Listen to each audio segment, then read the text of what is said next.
히브리서 10장 32절부터 39절까지의 말씀입니다. 히브리서 10장 32절부터 39절까지의 말씀입니다. 제가 가진 성경책으로 신약성경 364페이지입니다. 히브리서 10장 32절부터 39절까지의 말씀입니다.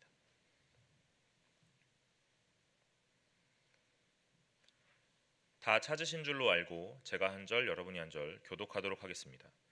전날에 너희가 빛을 받은 후에 고난의 큰 싸움을 견디어낸 것을 생각하라. 혹은 비방과 환난으로서 사람에게 구경거리가 되고 혹은 이런 형편에 있는 자들과 사귀는 자가 되었으니 너희가 갇힌 자를 동정하고 너희 소유를 빼앗기는 것도 기쁘게 당한 것은 더 낫고 영구한 소유가 있는 줄 알미라. 그러므로 너희 담대함을 버리지 말라. 이것이 큰 상을 얻게 하느니라. 너희에게 인내가 필요함은 너희가 하나님의 뜻을 행한 후에 약속하신 것을 받기 위함이라. 잠시 잠깐 하면 음시리가 음시리니 지체하지 아니하리라.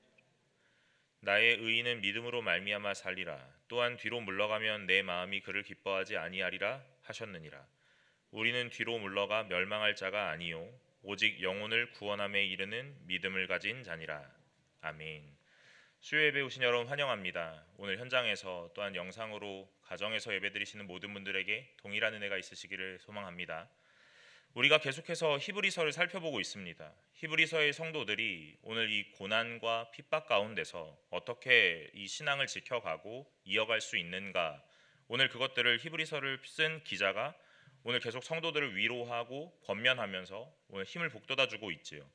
그런데 이 위로와 권면이라는 것이 단순하지 않고 우리가 일상생활 가운데 현실 가운데서 보여주는 그냥 힘내십시오, 잘 될 겁니다 하는 말과는 좀 다르게 오늘 계속해서 하나님에 대한 것과 예수 그리스도, 그리고 그 예수 그리스도의 십자가와 그의 보혈, 그리고 그 십자가와 보혈이라는 것이 우리에게 어떻게 이루어지고 적용되었는가 하는 것들을 계속해서 보여주고 있지요. 그래서 오늘 이 32절에 이렇게 말씀을 시작하는 겁니다. 전날에 너희가 빛을 받은 후에 고난의 큰 싸움을 견디어낸 것을 생각하라, 이렇게요. 여러분, 계속 성도는 이 고난을 당하고 있습니다. 성도가 되면, 믿음을 가지면 이 고난이라는 것이 없을 줄 알았는데 이 유대교로부터 또는 로마로부터 그리고 자기 자신으로부터 계속되는 갈등과 핍박이라는 것이 찾아오게 된다는 거죠. 예수 그리스도를 믿고 성도 되었기에 이제는 더 이상의 고난이 없을 줄 알았습니다. 그런데 오늘 우리가 읽은 본문에 표현한 것처럼 고난의 큰 싸움이 있다 하는 것들을 우리가 보여주고 있죠. 그런데 이 고난의 큰 싸움을 어떻게 했다고 하냐면 견디어냈다라고 표현합니다. 오늘 빛을 받은 후 이렇게 말한 이 성도들, 우리가 히브리서를 살펴보았지만 빛을 받고 말씀을 경험하고 은사를 맛보고 성령에 참여한 자가 된 자들, 진짜 성도로 거듭나고 중생하여 오늘 하나님의 아들이라 칭함을 받는 자들, 오늘 그런 자들에게 뭐라고 하냐면 고난의 큰 싸움을 견뎌낸 것, 그리고 그것들을 계속해서 생각하라 하고 말씀하는 겁니다. 왜 이 큰 싸움을 견뎌낸 것을 생각해야 하는가 하는 것들을 고민해 볼 때에 이 성도들이 처한 현실이라는 것이 녹록지 않기 때문에 그렇습니다. 한 발자국 한 발자국 내어 디딜 때마다 오늘 탄탄대로요, 오늘 형통이라는 것이 일어날 줄 알았는데 그렇지 못하고 계속 고난을 만나고 어려움을 만나는 겁니다. 믿음이 있다, 오늘 예수 그리스도를 믿었다 하는 것으로 모든 것이 해결되는 줄 알았는데 그러지 않았다 하는 것이죠. 이 신앙을 갖고 나니까 더 큰 핍박이라는 것이 찾아오는 겁니다. 더 큰 손가락질이 찾아오고 더 큰 조롱거리가 되어지기도 합니다. 그런데 이 큰 싸움 앞에 성도된 자들이여 너희들이 견뎌냈던 것, 그것들을 잘 생각하고 상고하라 하면서 말씀하시죠. 여러분, 오늘 우리의 인생 가운데서 지금까지 돌아보니 하나님께서 우리를 지키시고 보호하셨던 여러 가지의 일련의 사건들을 잘 기억하시면서 오늘 나의 힘이 아니라 하나님께서 이기게 하셨고 견디게 하셨던 것들을 기억하시면서 우리의 신앙을 굳게 붙잡으시기를 간절히 소망합니다. 33절에 혹은 비방과 환난으로서 사람에게 구경거리가 되고 혹은 이런 형편에 있는 자들과 사귀는 자가 되었으니 그럽니다. 비방, 환난, 그리고 구경거리가 된다, 이렇게 말씀하시는 거예요. 성도된 자들, 그래서 이제는 우리에게 형통이라는 것이 찾아오고 오늘 우리의 모든 문제가 해결되고 응답이라는 것으로 모든 것들이 해결될 줄 알았는데 그러지 않고 비방과 환란이 그리고 더 나아가 구경거리가 되기도 한다는 겁니다. 이 당시의 사람들에게 있었던 이 비방이요 환란 그리고 구경거리가 곧 무엇이겠습니까? 아마 유대교 사람들은 계속해서 말할 겁니다. 네가 믿는 예수라는 것이 분명히 있는가 하고 말입니다. 그리고 다시 오신다라고 말하는 그 예수 그리스도가 언제 오는가 하고 계속 집착하고 집요하게 우리에게 질문했을 거라는 겁니다. 성도들은 이것들을 계속 대답을 했어야만 합니다. 오실 겁니다 하고 말입니다. 그런데 우리가 잘 알고 있는 것처럼 한 번 묻고 두 번 물으면 오늘 내 눈앞에는 펼쳐지지 않았지만 오늘 이것들을 대답해 내기라는 것이 여간 쉽지 않은 것이 사실이지요. 올 겁니다. 오신다 약속했습니다 라고 말하였지만 오늘 이 질문을 계속해서 받게 되면 오늘 우리의 자신감이라는 것이 오늘 그렇게 확연하게 드러나지 못하는 것이 사실이라는 겁니다. 오신다고 했습니다 하고 큰 소리를 치고 말할 수 있었겠지만 시간이 흘러가면 흘러갈수록 오실 겁니다. 지키실 겁니다. 하고 우리의 목소리가 작아지는 것이 현실이라는 거죠. 주일학교에서 이런 것들을 경험합니다. 어떤 것이냐면 구원의 확신 있습니까? 이렇게요. 천국 갈 수 있습니까? 오늘 구원 받았습니까? 묻는다면 오늘 그 아이들 처음에는 믿습니다 이렇게 대답한다는 거예요. 구원을 받았습니다 이렇게요. 진짜입니까? 그러면 그렇답니다. 확실합니까? 그렇다던데요. 그럴걸요? 하고 끝난다는 거예요. 오늘 이 질문을 하는 사람들은 계속 확신에 차서 질문을 한다는 겁니다. 오지 않을 거다. 네가 믿는 예수라는 분이 과연 올 것인가? 그렇지 않을 거다. 하고 그 자신의 확신에 찬 질문을 이어간다는 겁니다. 그런데 이 질문을 받은 성도들이 어떻게 해야 하냐면 자신도 같은 확신에 차서 오실 겁니다 하고 그 질문마다 계속 확신에 찬 대답을 해야 하는데 눈앞에 펼쳐진 것이 없기 때문에 자꾸 주눅이 들기 마련이라는 거예요. 그러니까 비방거리가 되고 환난을 당하고 구경거리가 되고 조소를 당하고 오늘 이렇게 가십거리가 되기 마련이라는 겁니다. 그러니까 이 히브리서의 기자가 뭐라고 하냐면 빛을 받은 후 너희가 그 고난의 큰 싸움에서 견뎌냈던 것 꼭 생각하라, 상고하라, 굳게 붙잡으라 이 말입니다. 그러면 이 큰 싸움을 견뎌냈던 것이 누구로 인함입니까? 나로 인함이 아니라 하나님으로 인함이었고 예수 그리스도로 인함이었다라는 것을 계속 생각하게 되는 거죠. 여러분, 우리 성도는 이것들을 계속 기억하고 붙잡는 자들이 되어야 한다는 것이에요. 성도와 성도가 아닌 자의 차이가 어디에 있습니까? 절대로 외형에 있지 않다는 겁니다. 오늘 그 내면 안에 무엇을 붙잡고 있는가, 무엇을 바라보고 있는가가 성도와 성도가 아닌 자의 차이를 보여주게 된다는 것입니다. 여러분, 외형으로 차이를 보여주지 마시고 오늘 그 내면 안에 가진 굳은 심지와 믿음으로 하나님의 자녀됨을 보여주실 수 있는 분들이 되시기를 간절히 소망합니다. 34절에 너희가 갇힌 자를 동정하고 너희 소유를 빼앗기는 것도 기쁘게 당한 것은 더 낫고 영구한 소유가 있는 줄 알미라 그럽니다. 세상에서는 우리가 가진 것, 이 모든 것들 빼앗기면 안 된다고 말합니다. 그러니까 하나를 가졌지만 오늘 눈앞에 보이는 무언가 있다면 그것마저도 쟁취하라 이렇게 말하는 거예요. 그런데 여기서 뭐라고 하였습니까? 갇힌 자를 동정하고 너희 소유를 빼앗기는 것마저도 기쁘게 여겼다 이러는 겁니다. 세상에 이렇게 어리석은 사람들이 어디 있습니까? 쥐고 있는 것을 보존하는 것도 어려운데 이것들을 빼앗긴다니요. 그런데 이것들을 빼앗기면서도 뭐라고 하냐면 기뻐한다 이 말입니다. 성도는 이런 자들이라는 거예요. 너희가 가진 것, 너희의 소유이지만 오늘 그 세상에 살아가는 그것에 있어서 이 가진 것마저도 빼앗기더라도 오늘 마음에 슬퍼하지 말고 노여워하지 말라는 겁니다. 여러분, 현실을 살아가시다 보니까 그것이 과연 가능하더냐 하는 것이죠. 저는 한 부모의 이 자녀로 살아갈 때 그렇게 아쉬움 없었습니다. 왜냐하면 이 부모님이 모든 것들을 채워주고 있기 때문에 그렇습니다. 그런데 자녀의 위치에 있다가 한 가정을 이루는 이 남편의 위치로, 가장의 위치로 이 포지션이 바뀌어지니까 이 현실이라는 게 눈에 보이기 시작하더라는 거예요. 내 손에 쥐고 있는 것이 없음에도 불구하고 이것마저도 빼앗길까 하면 두려움이라는 것이 자꾸 생겨나더라는 겁니다. 없는 거는 자꾸 눈에 보여지고 가진 건 못 보기 마련이라는 거예요. 그런데 오늘 성도라는 사람들의 삶의 형태와 양식을 뭐라고 표현하냐면 이 소유를 빼앗기는 것도 기쁘게 여기라 이렇게 말하는 겁니다. 오늘 이 말씀을 읽으면서 이게 현실적으로 맞는가 하는 이 마음의 불편함이라는 것이 있었습니다. 그런데 그 뒤에 오늘 우리가 늘 잊고 살았던 한 문장이 또 나타나죠. 그것이 무엇이냐면 더 낮고 영구한 소유가 있는 줄 알미라 이 말입니다. 여러분, 우리에게 더 낮고 영구한 소유, 영원한 소유가 무엇입니까?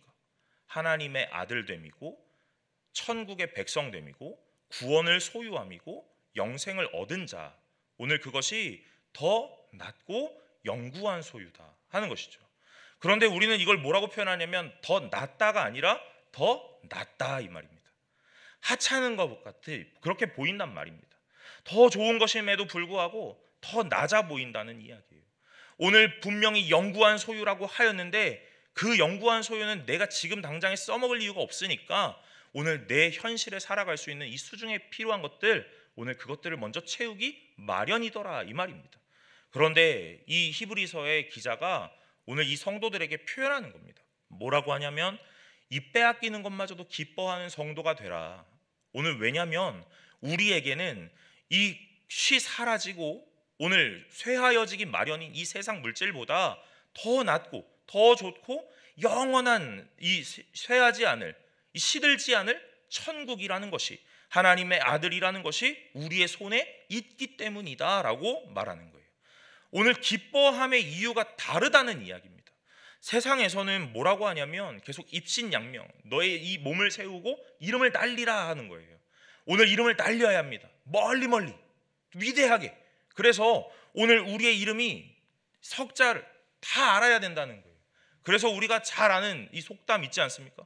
호랑이는 죽어서 가죽 남기고 사람은 죽어서 이름 남긴다 하죠. 여러분, 우리의 이 평생의 목적이 무엇이냐는 거예요. 세상을 살아가는 사람들의 평생의 목적은 이름 석자 알리는 것입니다. 자신의 이름 석자를 남기는 것이 아주 인생에 중요한 거예요. 그래서 지금은 그렇게 하지 못하지만 예전에는 그 집 앞에 무엇을 달았습니까? 문패를 달았지요. 이 집을 문을 열면서 누구의 집인지 정확히 보여주는 거예요. 자신의 이름 석자를 박아줘야 오늘 내가 인생에서 잘 살았구나 하는 거가 되는 겁니다. 오늘 부모님의 세대에서 그런 것들이 다 이루지 못하였다면 그것들을 누구에게 모든 것을 짊어지웁니까? 자녀들에게요. 너는 잘 돼야 한다 이렇게 말합니다. 너는 유명해져야 한다. 그것이 자녀들을 향하여 잘 되어야 한다, 윤택해야 한다, 형통해야 한다, 고생하지 않아야 된다라는 것도 있겠지만 이 인간 가장 밑바닥에 깔려있는 이 욕망과 욕구 가운데 오늘 이름을 날리자 하는 이 욕구들, 그것들을 성취해내기 위하여 오늘 계속 대물림하고 있는 거예요. 여러분, 그러나 오늘 이 성도의 이 삶의 양식은 이름을 날리자는 것이 아니라 무엇이요? 오히려 모든 것들을 내어주자 하는 겁니다. 모든 것들을 내어주고 오늘 그것들마저도 기쁘게 여기자 하고 말합니다. 왜요? 오늘 우리에게 더 낫고 영구한 소유가 있는 줄 알기 때문이다 그럽니다. 여기서의 이 안다라는 말은 단순하게 나 그거 알아 이렇게 하는 것이 아닙니다. 오늘 내가 이미 확신하고 믿고 경험했던 것, 보았던 것, 그래서 안다라고 말하는 거예요. 저는 여기 서강교회 오기 전에 이 광명에 서강교회가 있는 것을 알았겠지요. 그러나 지금 제가 아는 것과는 전혀 다른 겁니다.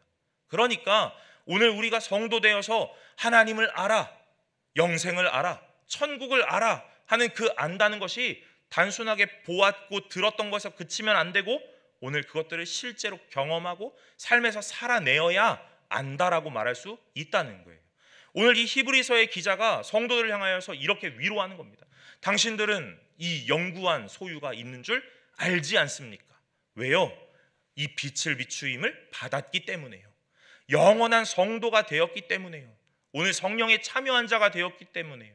은사를 맛보았기 때문에요. 말씀을 알았기 때문에요. 오늘 그러니까 오늘 당신들의 손에 있는 것들이 자꾸만 빠져나가는 것 같고 이뤄지는 것 같고 박탈당하는 것 같더라도 오늘 그거에 슬퍼하거나 노여워하지 마십시오. 왜냐하면 더 낫고 영구한 소유가 여러분의 손에, 여러분의 인생에 있기 때문입니다 하고 말입니다. 여러분, 저와 여러분들이 이 땅에서 살아가시는 동안 많은 것들이 손에 쥐어지지 않더라도 슬퍼하지 않으시기를 간절히 소망합니다. 오히려 이 영구한 소유가 있다라는 것에 기뻐하실 수 있는 분들이 되시기를 간절히 소망합니다. 35절이지요. 35절에 이렇게 말합니다. 그러므로 너희 담대함을 버리지 말라. 이것이 큰 상을 얻게 하느니라 그럽니다. 오늘 우리가 신앙생활을 하면서 계속하는 이 마음의 어떤 결심과 결단, 무엇이냐면 상을 얻을 거다 하는 것이죠. 영원한 상급이라는 것이 있다 하는 것입니다. 그런데 이것이 무엇으로 얻어지는가 하는 것들을 곰곰이 고민해 볼 때에 우리의 머릿속에는 자꾸 이런 것들이 떠오르는 겁니다. 무언가를 해내면 이것을 얻게 될 것이다 하는 것이요. 유년 시절을 생각해 보면 어떤 심부름 하나 하면 그거에 대한 보상으로, 설거지하면 500원 줄게, 심부름 하나 하면 무엇인가 너의 손에 들려줄게 했던 것들, 오늘 그것들이 우리의 인생에 아주 멋진 이 법칙으로 자리하고 있다는 거예요. 세상을 살다 보니 이것 하면 이걸 얻게 되는 것이 분명합니다. 이게 보상의 개념이에요. 근데 이렇게 살다 보니까 신앙에서도 똑같은 이 보상의 개념을 우리에게 적용하는 겁니다. 그러니까 헌신하면 상을 받고, 열정을 다하고 봉사하고 충성하면 하나님이 우리에게 큰 상 주실 거야, 이렇게요. 그러나 오늘 성경은 뭐라고 말하냐면 담대함을 버리지 말라. 이것이 큰 상을 얻게 한다 그럽니다. 여러분, 어떠함으로 상을 얻는 것이 아니라 담대함으로 상을 얻는 줄로 믿으시기를 굳게 소망합니다.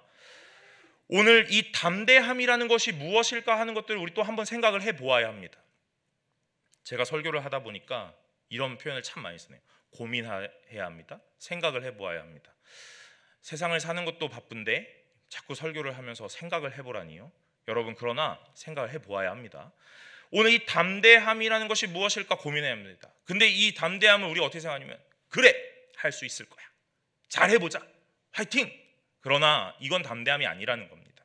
그럼 담대함이라는 것이 무엇일까 고민했을 때 이 앞전에 읽은 말씀 가운데서 찾아낼 수 있죠. 그것은 바로 32절 하반절에 견디어낸 것, 이것입니다. 견디어낸 것이 곧 담대함입니다. 왜냐하면 오늘 여기 이 35절에서 말하는 이 담대함은 사실 같은 장 19절에서 그러므로 형제들아 우리가 예수의 피를 힘입어 성소에 들어갈 담력을 얻었나니 할 때 이 담력과 같은 것인데, 오늘 이 담력이 곧 담대함이고 이 담대함이 있었기 때문에 견딜 수 있었던 겁니다.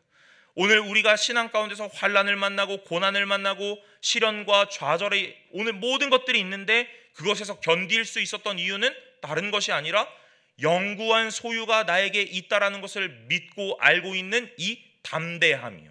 여러분, 제가 수요 예배에서 이런 표현을 한번 쓴 적이 있습니다. 그것은 무엇이냐면 오늘 한 꼬마가 밖에 나가서 싸움을 하고 있는 거예요. 그런데 자기보다 덩치가 큰 형한테 덤비는 겁니다. 그리고 나서 이 꼬마가 뭐라고 하냐면 우리 아빠 있어, 이렇게 말하는 거예요. 여러분, 이게 담대함이라는 거예요. 오늘 내 뒤에 누군가가 나를 지켜주고 보호해 줄 거다라는 확신이요. 오늘 그 꼬마는 만약에 그런 담대함이 없다면 절대로 그 앞에서 큰 소리 치지 못했을 겁니다. 그런데 정확하게 그 아이의 머리에 내 아빠가 누구 편도 아니라 내 편이다라는 확신, 이 담대함, 담력이라는 게 있다는 거예요. 그러니까 어디 가서도 막 큰 소리 치는 겁니다. 우리 아빠한테 이를 거야 하고 말입니다. 여러분, 성도에게 이 담대함이 있어야 되는 거예요. 하나님에게 이를 거다, 이렇게요. 여러분, 괴롭히시는 분들이 있습니까? 그럼 담대하게 이렇게 말씀하셔야 돼요. 기도할 거다, 이렇게요. 웃으셔야 되는데 안 웃으시네요. 여러분, 제가 우리 청년들에게도 가끔 이런 얘기를 합니다. 청년들이 이제 저를 잘 이제 좀 친해지니까 편안하게 이야기할 때 제가 이렇게 합니다. 자꾸 나 놀려, 너 내가 기도한다, 이렇게요. 여러분, 성도는 하나님께 기도하는 것이 큰 담대함과 담력으로 있어야 하는 것입니다. 세상을 살아갈 때 그래야 견뎌낼 수 있거든요. 견디는 것이 곧 담대함으로 이어지는 겁니다. 그리고 난 다음에 이 담대함은 큰 상을 얻게 된다 하는 것으로 작용하는 거예요. 이 담대함이 곧 구원을 얻고 영생을 얻고 하나님의 자녀됨과 양자됨을 얻게 되는 이 요소가 된다는 것입니다. 우리의 어떠함이 아니에요. 우리의 자격이 아닙니다. 열심히, 충성이, 순종이 이런 것이 상으로 이끄는 것이 아니라 하나님을 아는 담대함과 담력이 오늘 그 하나님을 믿고 확신하는, 그래서 모든 삶을 견뎌냈던 이 견딤이 곧 하나님의 상으로 이끌어내는 요소가 된다는 것입니다. 성도 여러분, 오늘 이 담대함으로 살아가시기를 굳게 소망합니다. 36절에 너희에게 인내가 필요함은 너희가 하나님의 뜻을 행한 후에 약속하신 것을 받기 위함이라 그럽니다. 성경은 같은 단어를 참 여러 가지 모양으로 표현하였어요. 32절에 견딘다, 그것이 곧 담대함이다라고 표현했는데 이 담대함이 큰 상을 얻게 한다고 했지요. 그런데 36절에 뭐라고 하냐면 인내라는 것을 이야기합니다.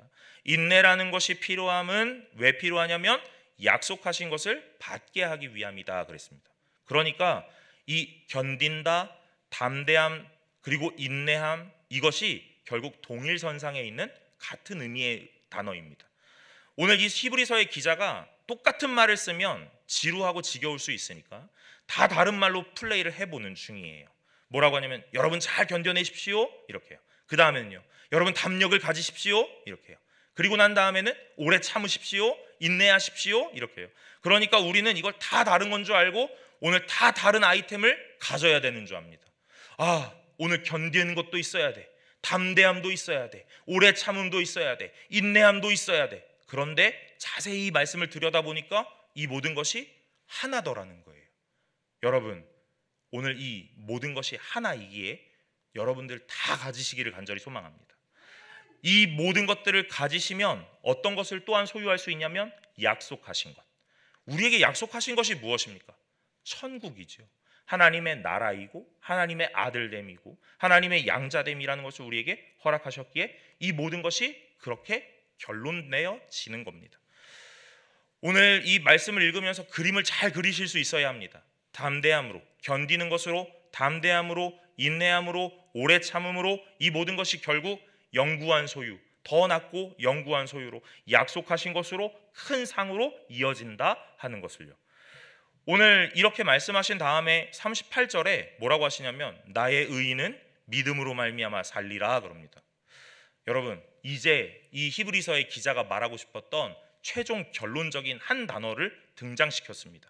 그것이 바로 믿음이라 이 말입니다. 견디어낸다, 담대하다, 인내한다, 오래 참는다, 이 모든 것이 결국엔 동일선상에 있는 이 단어인데 결국 마지막에 의인은 믿음으로 산다라고 했으니까 이 믿음이라는 것이 이 모든 것과 같은 의미를 갖는 거예요. 의인은 믿음으로 산다 했습니다. 그러니까 우리가 이 믿음이라는 것이 무엇이지 하고 열심히 고민하면서 오늘 의심하면 안 돼, 오늘 주저하면 안 돼 이렇게 생각하는 겁니다. 그러나 이 믿음이라는 것은 그런 것이 아니라 오래 참는 거예요. 인내하는 겁니다. 담대한 겁니다. 견디는 거예요. 그것이 믿음입니다. 성도는 믿음으로 사는 자입니다. 그러니까 성도는 현실에서 어떻게 살아야 합니까?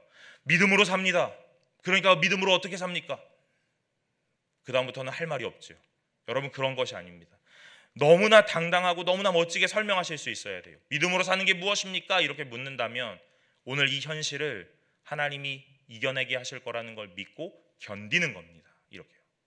하나님이 우리에게 큰 상을 주실 거라는 걸 믿고 담대하고 담대함으로, 담력으로 나아가는 겁니다. 이렇게요. 약속하신 것을 분명하게 우리에게 허락하실 줄로 믿고 인내하는 겁니다. 이렇게요. 여러분, 이것이 믿음이라는 거예요. 성도의 믿음은 이렇게 표현되는 겁니다. 성도의 믿음은 추상적이지 않습니다. 그냥 뜬구름처럼 믿음이야 이렇게요. 그렇게 보여지는 것이 아닙니다. 현실 안에 분명하게 나타나는 거예요. 성도의 믿음은 분명히 보여지는 겁니다. 어떻게 보여집니까? 이 현실을 견뎌내는 것으로 보여지는 거예요. 오래 참음으로 보여주는 거예요. 여러분, 세상을 살다 보면 성실함이다 하는 것, 이거 어떻게 보여집니까? 저 사람은 참 성실한 사람이야. 어떻게 우리가 알 수 있습니까? 그 자리에 묵묵하게 앉아있는 사람, 이 사람을 보면서 성실하다라고 말해요. 오늘 환난을 만나고 풍파를 만나고 비바람이 몰아쳐도 이 사람 그 자리를 떠나지 않습니다. 성실한 자예요. 이걸 우리는 성실이라고 말합니다. 저 사람 믿음 참 좋다. 이 말을 우리는 어떻게 표현합니까? 어떻게 보여줍니까?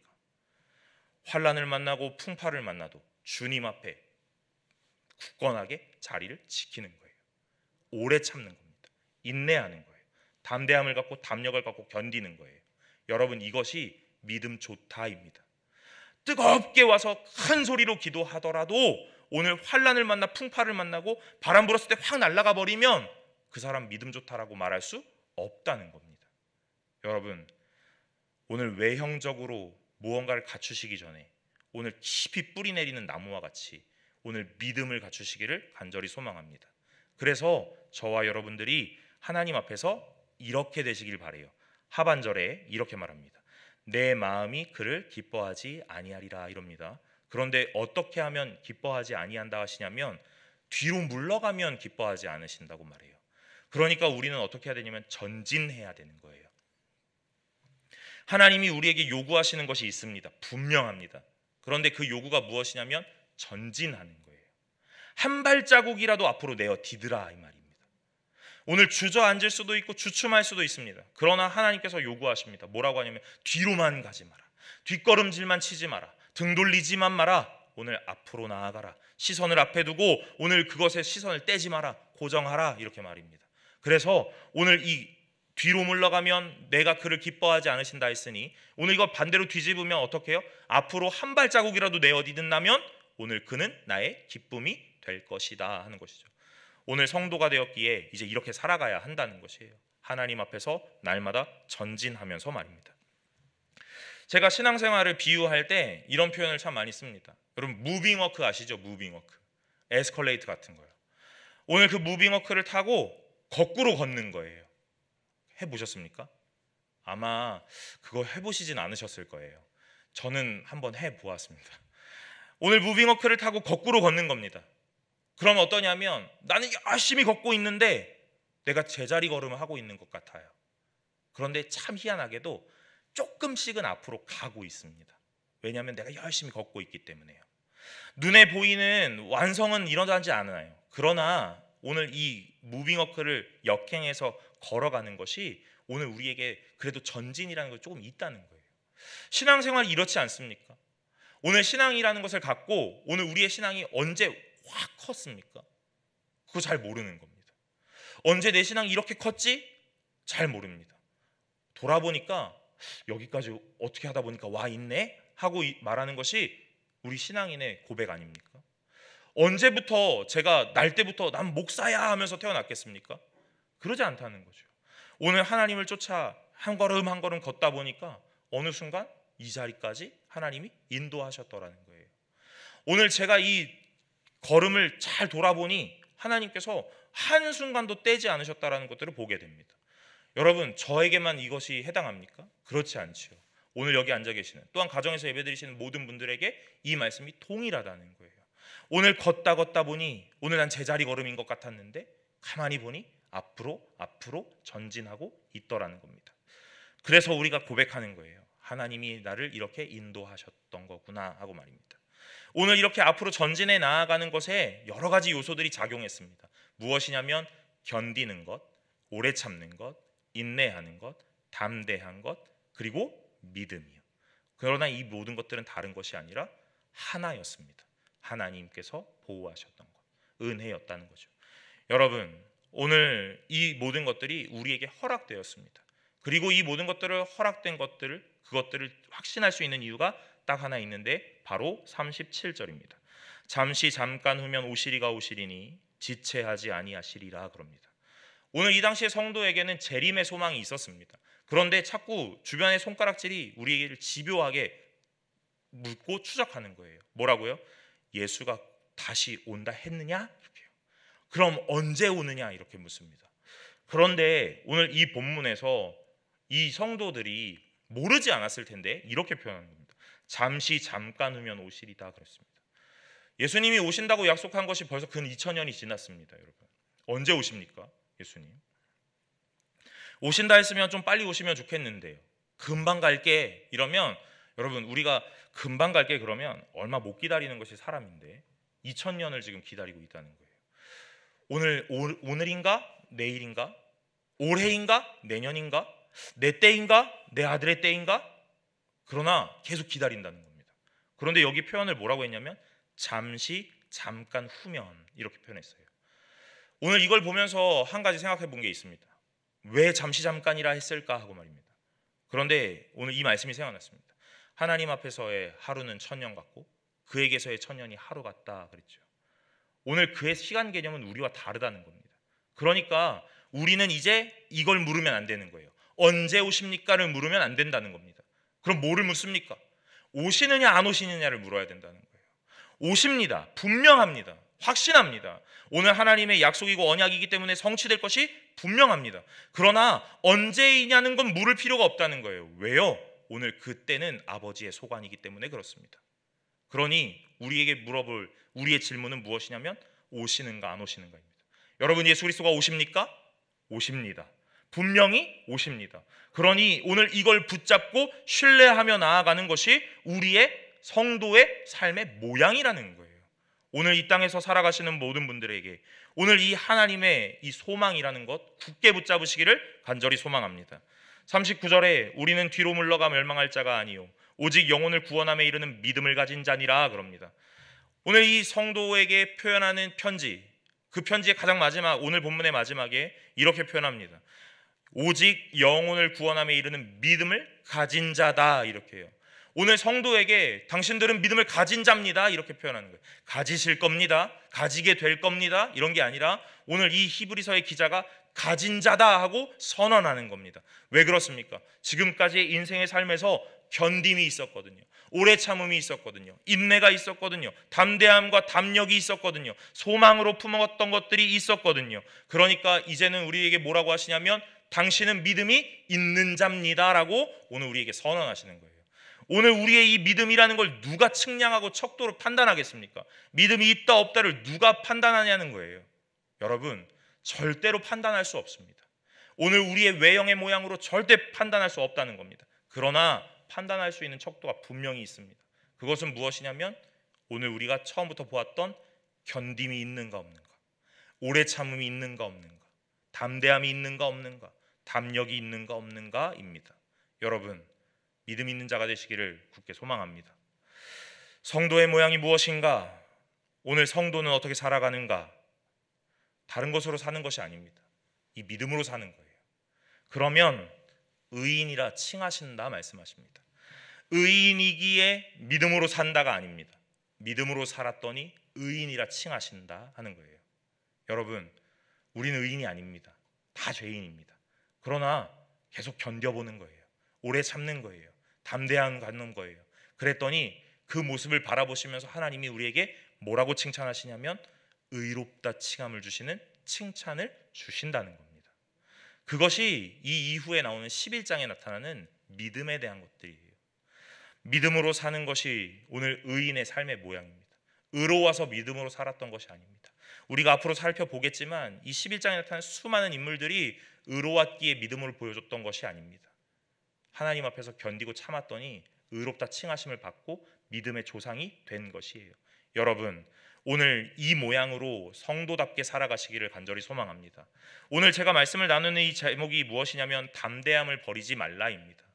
오늘 이 땅에서 우리가 놓지 말아야 할 것 담대함인 줄로 믿으시고 오늘 이 담대함을 굳게 붙잡으셔서 하나님의 자녀로 살아가시는 데에 어렵지 않도록 오늘 그래서 이 믿음을 지키시는 이 세대가 감당 못할 믿음의 세대가 되실 수 있도록 오늘 이 인생을 한 걸음 한 걸음 내어 디디시는 성도 여러분들 되시기를 간절히 소망합니다.